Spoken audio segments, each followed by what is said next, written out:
talking about a 1.3 or so billion dollar program that will hopefully see a few thousand surgeries being done over the period to at least begin to clear the backlog of the longest wait.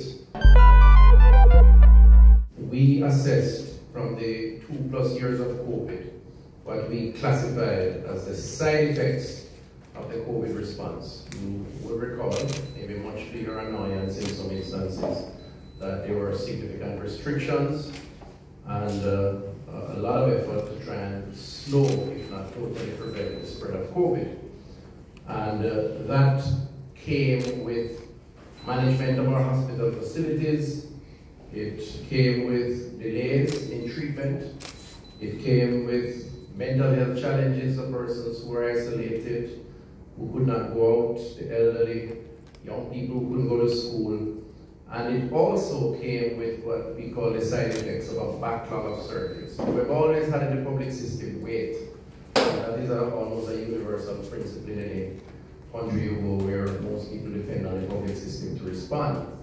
But that wait was significantly amplified because we had to reserve hospital space, operating theater time, ICU unit time to persons who were afflicted by the COVID virus. As a consequence, we came out of, not fully out of COVID, we're still there, but we have started to resume normal procedures. And at the point of my sectorial, not sure what the numbers are, we thought we had somewhere in the region of about 7,000 surgery cases that were backlogged. And so having recognized that that is the case, we committed some resources in the last sectorial planning, the budget, to try to play catch up to the extent that we can. And in doing so, we coined a program called Code Care, which is an attempt at doing a number of specific initiatives to maximize our capacity to move the longer waits through the process and give them the badly needed relief that they require and deserve as Jamaicans. So we have a three-pronged approach. We have an approach to address operating theaters in the public health system, nearly $700 million worth of expenditure. That assessment is now taking place, and a lot of work is being done to deal with some of the missing parts, to restructure, reorganize, etc. And that will then lead to a more efficient throughput in the operating theaters.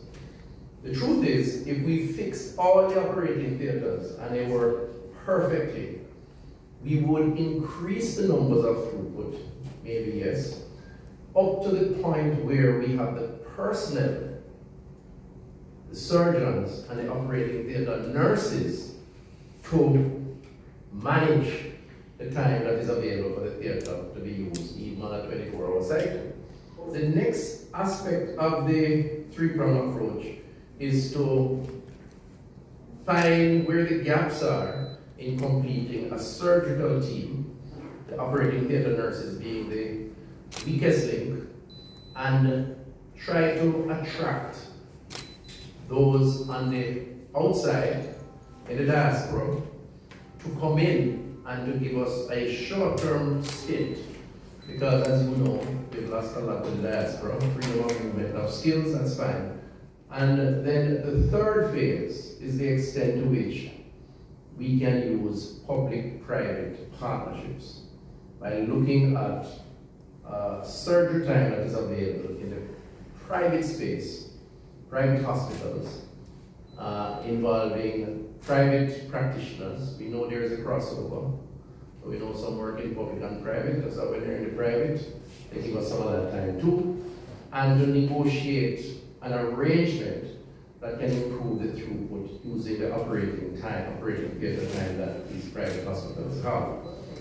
And so when you combine all of that, we're talking about a 1.3 or so billion dollar program that will hopefully see a few thousand surgeries being done over the period to at least begin to clear the backlog of the longest wait and the most long-suffering people, Jamaican citizens who have been in the queue and who just don't have the support and can't afford it. So that's the strategy. So where are we now with this? We want to pilot today, and I call it a pilot because if it don't work, we have to adjust. Where between now and the end of this year, we have, through the region, asked for the longest wait, the most long-suffering, in 3 areas. Hernias, hysterectomy, and prostate, right? We call it scientific word for prostate again. TERPs, right? And the Regional Health Authority has compiled a list of those names. So they are chosen based on weight. So we're not applying any discrimination except that if they are the longest wait, the longest suffering, we're going to take them first. And schedule them based on a contractual arrangements with private entities in the West, and hopefully clear up, I think our tags about 200 or so over the next few months. And we're going to monitor the arrangement and see how it works, how efficient it is. And then apply that to other parts of the country based on what happens.